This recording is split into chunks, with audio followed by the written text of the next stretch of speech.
तो देखते हैं इस क्वेश्चन में क्या कह रही है।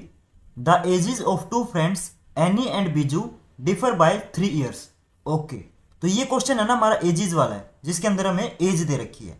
तो जब भी आपका एज वाला क्वेश्चन होता है उसके अंदर हम जस्ट क्या करेंगे, क्वेश्चन को मत पढ़ो, सबसे पहले ये देखो कि उसमें निकालना क्या हमें।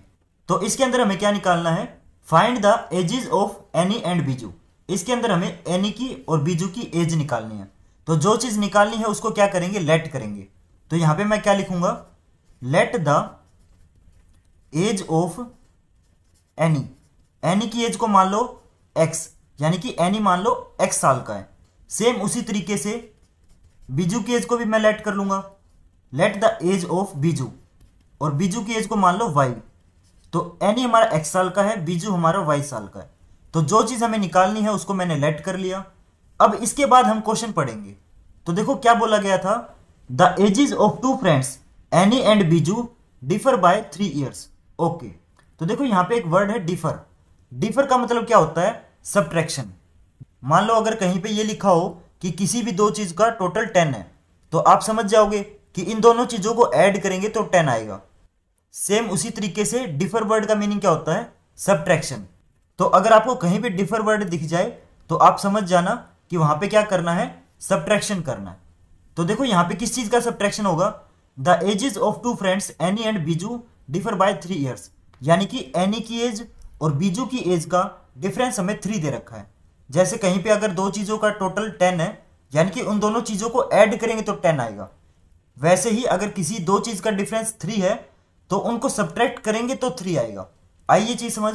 तो यहां पे मुझे एनी की और बीजू की एज का डिफरेंस 3 दे रखा है, यानी कि एनी की एज में से बीजू की एज को अगर मैं सब्ट्रैक्ट करूंगा तो कितना आएगा, आंसर 3 आएगा। तो देखो एनी की एज मैंने कितनी मानी है, एक्स मानी है। सेम उसी तरीके से बीजू की एज मैंने वाई मानी है। तो एनी की एज में से यानी कि एक्स में से बीजू की एज यानी कि वाई सब्ट्रैक्ट करें तो कितना आएगा, 3, क्योंकि डिफरेंस हमारा 3 है। तो ये हमारी हो गई पहली इक्वेशन। तो जस्ट हमें क्या करना है, क्वेश्चन के हिसाब से चलना है। अब देखो आगे क्या दे रखा है हमें, Annie's father Dharam is twice as old as Annie. तो एनी के फादर का नाम है धर्म। एनी के जो फादर हैं वो एनी से एज में डबल है। मान लो एनी हमारा 20 साल का है, तो उसके फादर कितने के हो जाएंगे, उसके फादर 40 साल के हो जाएंगे। यानी कि जितनी एनी की एज है उसको डबल कर दो तो हमारी क्या आ जाएगी, एनी के फादर की एज आ जाएगी। ओके, तो यहां पे देखो मैं क्या लिखूंगा, धर्म की एज। जो धर्म किसका नाम है, एनी के फादर का नाम है। तो धर्म की एज कितनी हो जाएगी, एनी से डबल, और एनी की एज मैंने क्या मानी है, एक्स। तो मैं एक्स को डबल करूंगा तो कितना आ जाएगा, 2x आ जाएगा। तो धर्म की एज कितनी हो गई, 2x।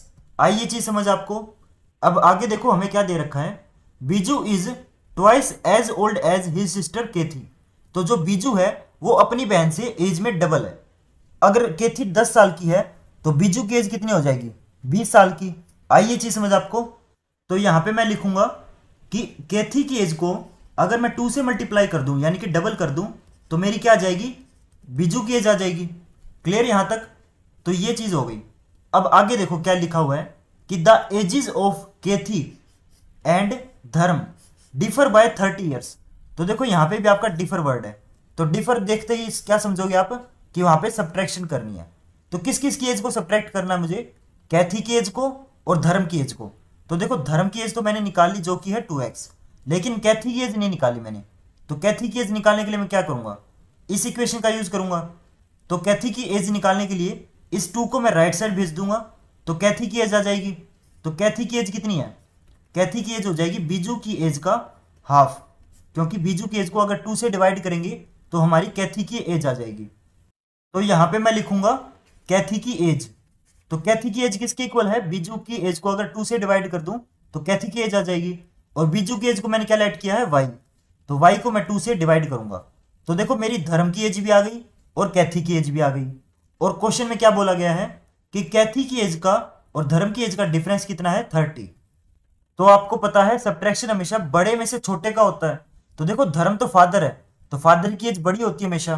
तो धर्म की एज में से कैथी की एज को सब्ट्रैक्ट करूंगा मैं। तो धर्म की एज 2x है, कैथी की एज y/2 है। तो कितनी आ जाएगी, जितना डिफरेंस है, और डिफरेंस हमारा 30 है। यहां तक कोई डाउट आपको। अब देखो ये डिवाइड में आपका ये 2 आ गया, तो इस डिवाइड वाले 2 को हटाने के लिए मैं क्या करूंगा, एलसीएम लूंगा।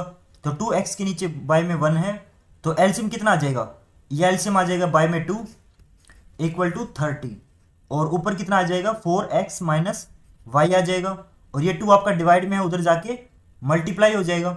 तो इसको उधर जाके मल्टीप्लाई करते हैं। तो देखो 30 से आपका 2 मल्टीप्लाई होगा तो कितना आएगा, ये आ जाएगा आपका 60। तो यहाँ पे मैं इरेज करके इसको 60 लिख देता हूँ। तो ये मेरी इक्वेशन नंबर 2 आ गई। ओके, इसको मान लो इक्वेशन नंबर 2। तो जस्ट एलसीएम लेके हमारी इक्वेशन नंबर 2 भी आ गई। तो अब देखो हमारी इक्वेशन नंबर 1 भी आ गई और इक्वेशन नंबर 2 भी आ गई, दोनों इक्वेशन आ चुकी है। और क्वेश्चन के अंदर मुझे क्या निकालना था, x और y की वैल्यू निकालनी थी। तो अब देखो मेरे पास 2 लीनियर इक्वेशन आ चुकी है। तो आपने 3rd चैप्टर में पढ़ा होगा लीनियर इक्वेशन को कैसे सोल्व करते हैं। तो लीनियर इक्वेशन को सोल्व करने के आपके पास बहुत सारे मेथड है। तो आप इनको सोल्व करने के लिए कोई भी मेथड यूज कर सकते हो, जैसे कि आपका एलिमिनेशन मेथड, सब्स्टिट्यूशन मेथड, या फिर आपका क्रॉस मल्टीप्लिकेशन मेथड। तो आपकी मर्जी है, आप कोई भी मेथड यूज कर सकते हो। तो इन दोनों इक्वेशन को मैं कौन से मेथड से सोल्व करूंगा, एलिमिनेशन मेथड से। एलिमिनेशन मेथड से इसलिए सोल्व कर रहा हूं क्योंकि एलिमिनेशन मेथड में हमारी कैलकुलेशन कम होती है। तो ऐसा जरूरी नहीं है कि जो मेथड मैं यूज कर रहा हूं वही मेथड आप यूज करोगे। आप कोई भी मेथड यूज कर सकते हो अपने हिसाब से, जो आपको इजी लगे आप वो मेथड यूज कर लेना। ओके, तो अब इन दोनों इक्वेशन को हम सोल्व करेंगे नेक्स्ट पेज पे। तो अब इन दोनों इक्वेशन को हम सोल्व करेंगे बाय यूजिंग एलिमिनेशन मेथड। तो देखो अगर मैं इन दोनों इक्वेशन को सब्ट्रैक्ट कर दूं तो जो हमारा y है वो हमारा एलिमिनेट हो जाएगा। तो इन दोनों इक्वेशन को मैं सब्ट्रैक्ट करता हूं। और सब्ट्रैक्ट कैसे करते हैं, हमेशा बड़ी इक्वेशन में से छोटी इक्वेशन को सब्ट्रैक्ट किया जाता है। तो हमारी इक्वेशन नंबर 2 बड़ी है, तो यहां पे मैं लिखूंगा subtracting equation number 1 from equation number 2। तो जो बड़ी इक्वेशन है वो ऊपर लिखी जाएगी, तो ऊपर लिखते हैं 4x minus y equal to 60, और जो छोटी इक्वेशन है वो नीचे लिखेंगे इक्वल टू 3। सब्ट्रैक्ट करेंगे तो 4x में से x गया तो 3x बचेगा। अब देखो ये माइनस वाई में से माइनस वाई तो पूरा ही कैंसिल हो जाएगा, क्योंकि माइनस की वजह से ये जो नीचे वाला साइन है वो चेंज हो जाता है। तो एक माइनस वाई एक प्लस वाई तो कैंसिल। 60 में से 3 गए, कितना आएगा 57। अब देखो जो ये 3 है आपका, ये आपका x के साथ मल्टीप्लाई है। तो अगर इस 3 को मैं राइट साइड भेज दूं तो उधर जाके डिवाइड हो जाएगा। तो 57 को अगर 3 से डिवाइड करेंगे तो कितना आ जाएगा 19। तो x की वैल्यू कितनी आ गई मेरी 19 आ गई। अब मुझे निकालनी है y की वैल्यू। तो इस x की वैल्यू को यूज करके मैं y की वैल्यू निकाल लूंगा। अब इस x की वैल्यू को या तो आप इक्वेशन नंबर 1 के अंदर पुट करो या आप इक्वेशन नंबर 2 के अंदर पुट करो, आपकी मर्जी है। आप किसी भी इक्वेशन के अंदर पुट कर सकते हो, क्योंकि आंसर हमारा सेम आएगा। जब आंसर ही सेम आना है तो हमेशा उसी इक्वेशन के अंदर पुट करना जो आपकी सिंपल दिखे। तो देखो हमारी इक्वेशन नंबर 1 थोड़ी सी सिंपल है, इसके अंदर हमारी कैलकुलेशन कम होगी। तो इस x की वैल्यू को मैं इक्वेशन नंबर 1 के अंदर पुट करता हूं। तो यहां पे मैं क्या लिखूंगा, putting the value of x in equation number 1। तो इस x की वैल्यू को मैं इक्वेशन नंबर 1 के अंदर पुट करूंगा। तो पहले मैं इक्वेशन नंबर 1 ही लिख देता हूं, x minus y equal to 3। तो इस इक्वेशन के अंदर जहां भी आपका x है वहां पे 19 पुट कर दूंगा। तो 19 माइनस वाई इक्वल टू 3। अब देखो इस माइनस वाई को मैं राइट साइड भेज दूंगा, तो 19 इक्वल टू 3 प्लस वाई, और इस 3 को मैं लेफ्ट साइड भेज दूंगा। तो ये 3 इधर आके माइनस का हो जाएगा। तो 19 माइनस 3 कितना आ जाएगा 16। तो y की वैल्यू कितनी आ गई 16। तो मेरी y की वैल्यू 16 आ गई और x की वैल्यू मेरी 19 आई थी। तो यहां पे मेरा क्वेश्चन कंप्लीट होता है। तो देखो मुझे x और y की वैल्यू निकालनी थी, क्योंकि मैंने x को क्या लेट किया था, एनी की एज लेट की थी। तो मेरी एनी की एज कितनी आ गई 19 ईयर्स, और y को मैंने क्या लेट किया था, बीजू की एज। तो बीजू की एज मेरी कितनी आ गई 16। तो एनी कितने साल का है 19 साल का है, और बीजू कितने साल का है 16 साल का है। यहां पे मेरा क्वेश्चन कंप्लीट होता है। होप करता हूं आपको ये क्वेश्चन समझ आया, और अगर आपको ये क्वेश्चन समझ आया तो आप इस वीडियो को प्लीज लाइक करें और मेरे चैनल को जरूर सब्सक्राइब करें। और अगर आपका कोई डाउट या क्वेरी है तो आप मुझे इंस्टाग्राम पे मैसेज करके पूछ सकते हैं, और प्लीज कमेंट करके बताएं कि आपको ये वीडियो कैसी लगी। Thank you.